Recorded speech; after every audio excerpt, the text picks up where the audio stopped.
This episode is brought to you by Sales Cred, the definitive book on sales credibility by our co-host, C. Lee Smith.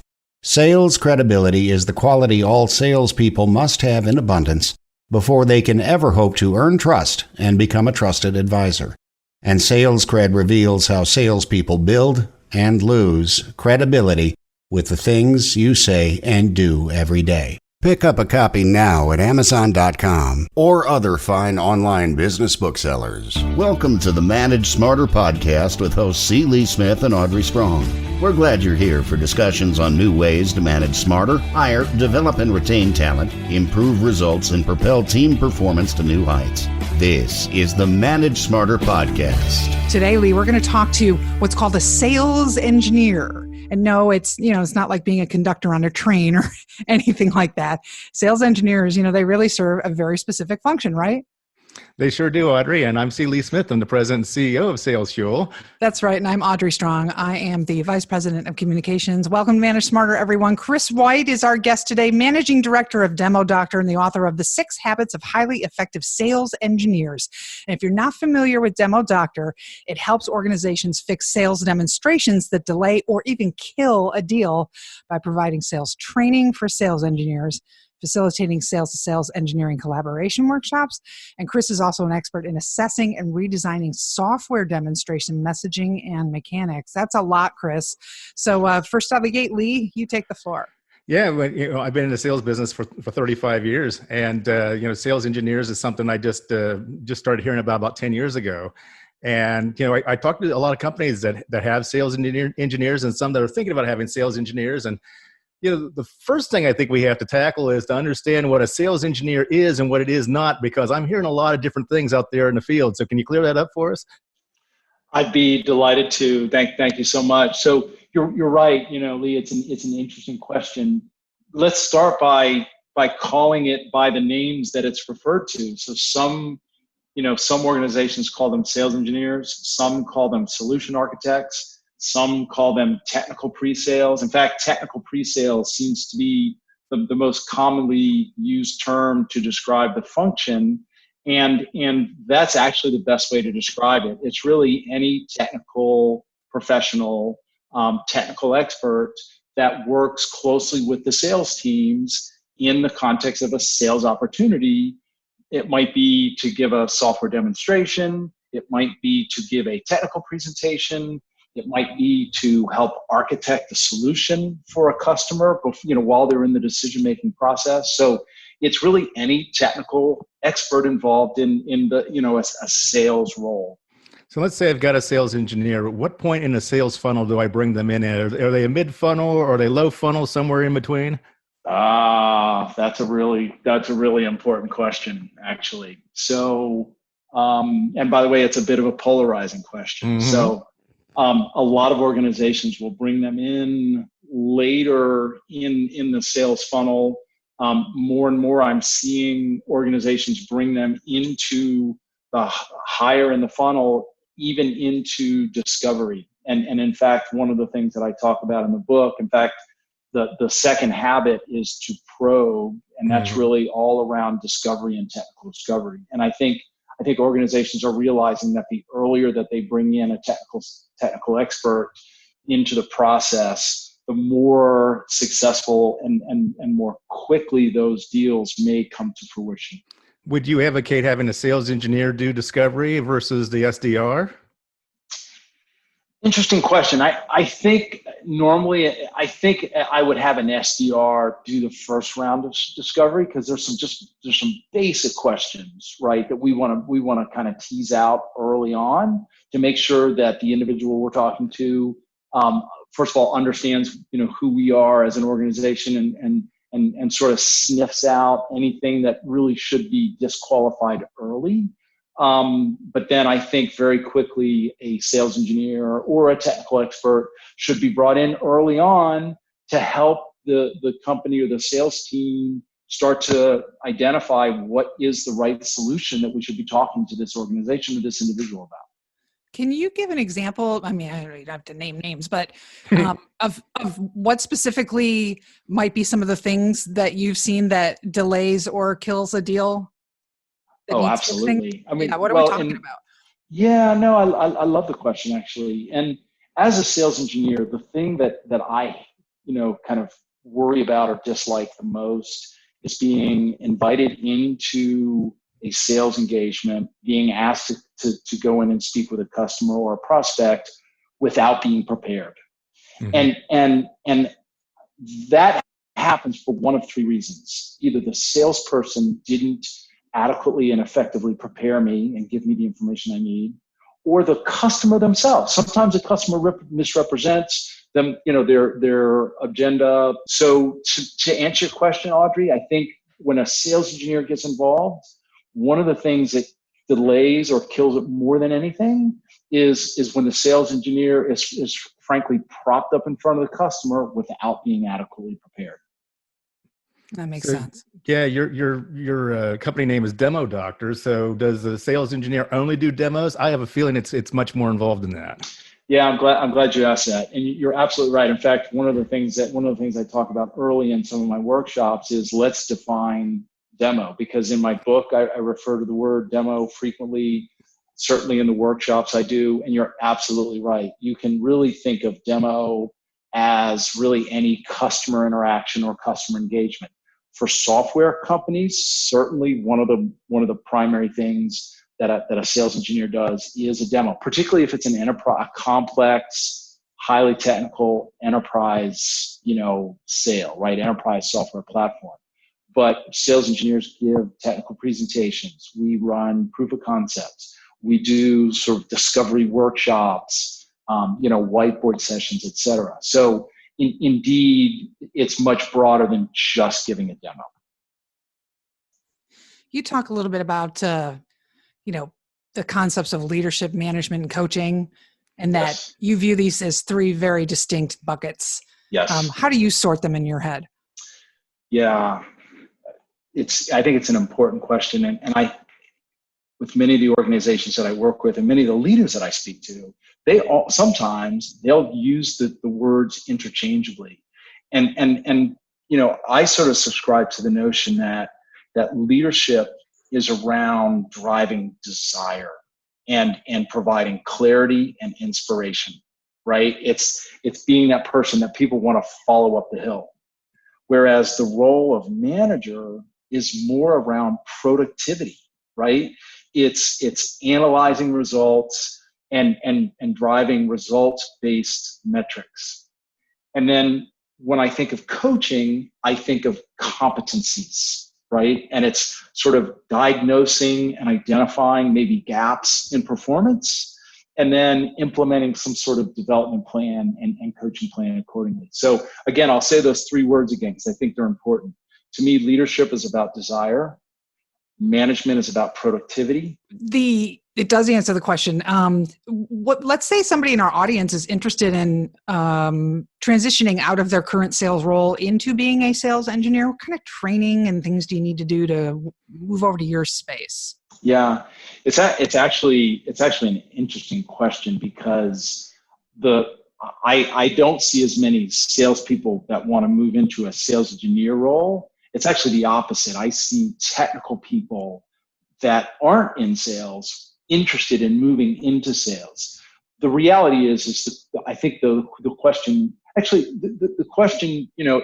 it's a salesperson who's interested more in the sales engineering role, they have to recognize that it's more of a sales support role, right? And their responsibility that, I say to the folks that I work with, our role as a sales engineer is to get the technical win. That's what we're responsible for. It's not necessarily to generate revenue or close the deal. That's the responsibility of our sales counterparts.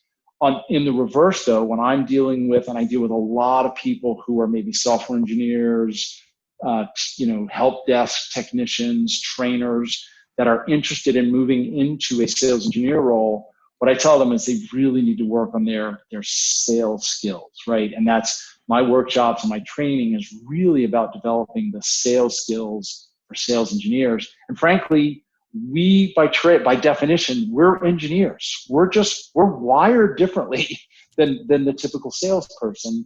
And so as a result, we need a different flavor of sales training. Does that answer the question, Audrey?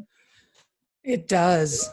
And So yeah, you mentioned coaching, and so you're engineers, but you also then the engineers that need more help with sales. So who's a more effective or a better pairing as a coach for a sales engineer? Is it the sales manager or is it somebody in IT? Oh man, that's a toughie. I actually think the best coach is the sales engineer leader, but it's also a challenge. I think the sales leaders, frankly, can struggle with some of the sales engineers sometimes. Mm-hmm. And again, it's because we're just wired differently. We don't know what the hell you're talking about half the time.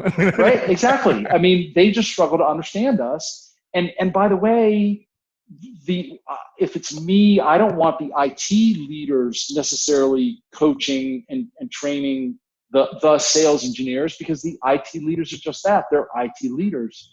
And so it really falls on the sales engineer managers and leaders. But here's the interesting challenge, is that I truly believe that the skills that make someone a highly effective, high-performing sales engineer are not necessarily the same skills that make an individual a highly effective leader and manager, right? True. Whereas I think the skills that make a good salesperson, those translate a little bit easier to a manager role. So I speak with a lot of sales engineer leaders, and they say that their biggest challenge is no longer being the independent, contributor, right, and moving into that leadership and management role. Does that answer the question, Lee? It does. It makes me want to ask another question, though. Does a sales engineer have to have the same level of people skills that a salesperson would? Oh boy, if you ask that question to 10 people, I think you'll get 10 answers. What's your answer? My answer is it's close, and it depends. Why do I say it's close? Because at the end of the day, we do have to know the technology. And at the end of the day, first and foremost, our role is to get the technical win. And frankly, sometimes in spite of our inability to as effectively engage with people as some of our sales counterparts. That being said, the second part of the answer is, why do I say it depends? There are some organizations that I work with that are highly technical. And the only people that can talk effectively and adequately or graciously about those technologies, right, and confidently about those technologies are the hardcore tech folks. And in some cases, they simply may not have those people skills, and yet they are required to be involved to speak with the other high tech people. So given the organization, given the software or the technology that's being sold, that gap is going to vary. So it depends on which people they interact with most. I think so. And it's so interesting to me. I mean, I've been in and worked with organizations that sell high-tech software to the technology group within an organization. I've also worked with some sales enablement platforms and organizations that sell, and MarTech that sell to the sales and marketing people. So for obvious reasons, sales engineers at the latter are going to be much more sort of engaging, right? And they're going to have more of a marketing and sales personality than the sales engineers at the high-tech organization. Is there this is all new to me somewhat, so I'm going to ask the kind of a silly question, but what's the average staff size of a sales engineer staff? And I mean, obviously it's different from Fortune 500 to a small business, but and then what are some of the skills that sales engineer leaders should be focusing on in developing their teams? Yeah. So in terms of the sales team or the sales engineer team size, again, it varies widely. I've been on some organizations and worked with some organizations where there was literally a one-to-one pairing between the sales professional and the sales engineer. And in fact, we would have teams of one inside sales, inside our BDR, one sales, account manager and then one sales engineer. I've had others where maybe you had 20 sales reps supported by 5 sales engineers.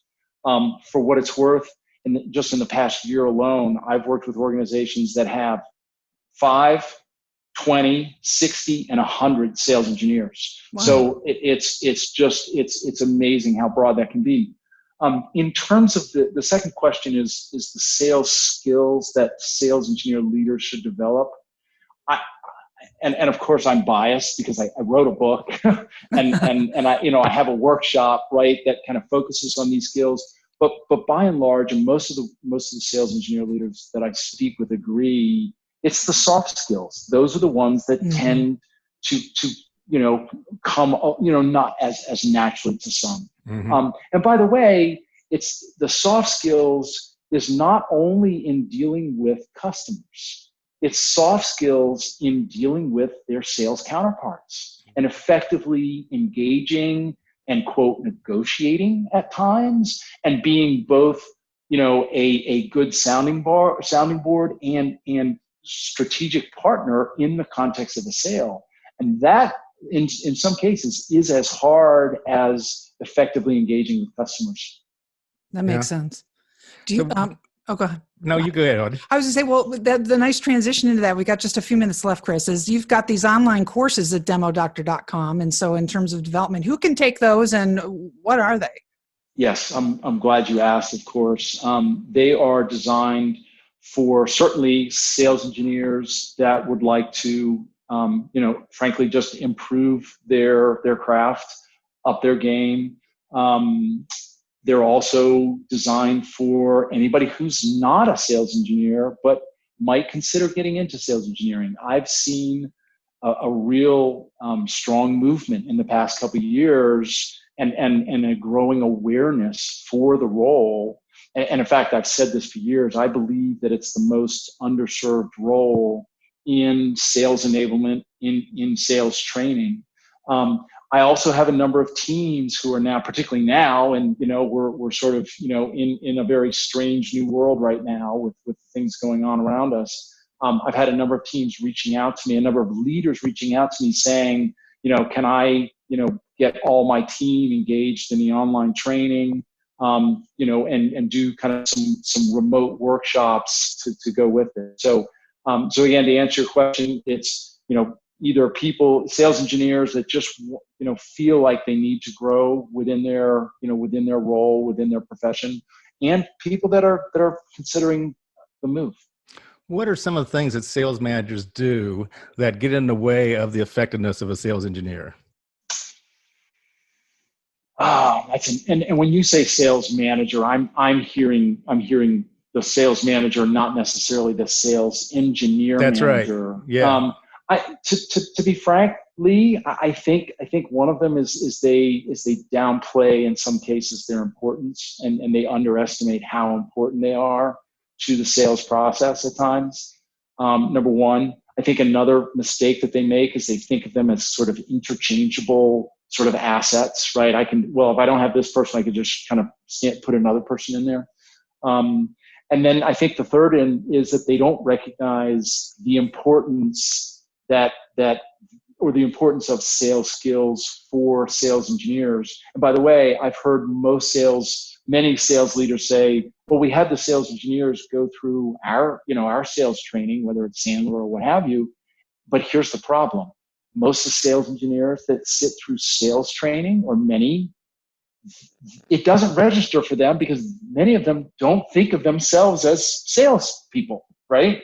So a lot of times they'll sit through the sales training not realizing that it's actually, supposed to be for them as well. And if they don't use it, whatever they've remembered or whatever they picked up on, they're going to quickly forget. Indeed.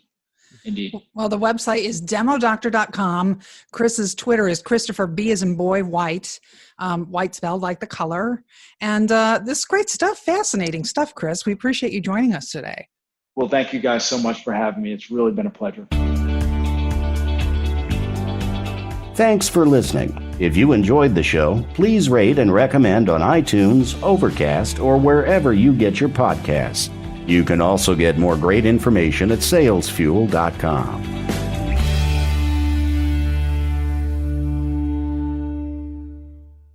This podcast is a part of the C-Suite Radio Network.